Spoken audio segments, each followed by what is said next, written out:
Adam was an ordinary man. Not rich, not poor. Every morning he went to the office, every night he returned exhausted, carrying one question in his heart. Is this all my life is meant to be?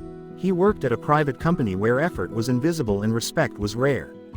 The boss was harsh, the salary was low, and appreciation felt like a dream meant for someone else. Adam worked harder than everyone, stayed late, fixed problems no one else wanted to touch. Yet the credit always went to others. In meetings, his ideas were repeated by louder voices and praised as brilliance. Adam stayed quiet. Since childhood, he had been taught that silence was maturity and patience was power. Keep your head down. Time will fix everything. But time wasn't fixing anything. It was slowly draining him. One day, a big project was announced. Adam poured his heart into it. He skipped dinners, worked past midnight, and double-checked every detail. The project wasn't just work to him, it was proof that he mattered. The next morning, during the presentation, his senior stood confidently and presented the entire plan as his own. The room erupted in applause. The boss smiled with pride. Adam felt his chest tighten. He wanted to speak, but fear held him back. Fear of conflict, fear of losing his job, fear of being labeled difficult. So he stayed silent. Again, that evening, while returning home on a crowded bus, an old man sat beside him. After a few moments, the man looked at Adam and said gently, "You look very tired." Adam forced a smile. "Just work." The old man shook his head.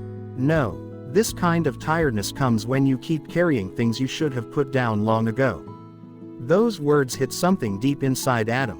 The old man continued, "When you stay silent in the face of injustice, people don't see it as patience.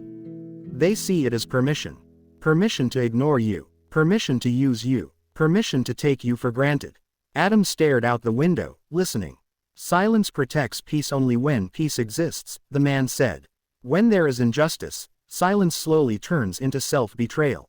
Before getting off the bus, the old man turned and said, "Speak before your silence becomes your identity." That night, Adam couldn't sleep. The words kept echoing in his mind. For the first time, he asked himself an honest question. What am I more afraid of, losing this job, or losing myself? The next day, during another meeting, the same senior began taking credit again. Adam felt his heart race. His hands trembled. Every part of him wanted to sit still.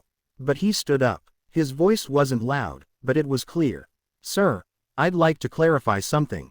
The project being discussed was created by me. I have the drafts, data files, and emails to support it." The room went silent. The boss looked surprised. "Why didn't you speak earlier?" Adam took a breath. "Because I thought silence meant professionalism. I was wrong." An investigation followed. The truth came out. The credit was corrected. The senior was warned. Nothing magical happened after that. The office didn't turn into a perfect place overnight. But something inside Adam changed forever. He no longer lowered his eyes when he spoke. He no longer apologized for existing. He understood that self-respect begins the moment you stop abandoning yourself. And slowly, people treated him differently, not because he changed jobs, but because he changed his boundaries. Silence is not always strength. Patience is not always wisdom. Sometimes, the most powerful thing you can do is speak. Because if you don't value your own voice, the world will decide your worth for you. Light bulb. If you want more stories like Adam's, full of life lessons, motivation, and inspiration, make sure to subscribe to my channel, hit the bell icon, and join our journey where every story teaches you something new. Don't miss the next story that could change your life.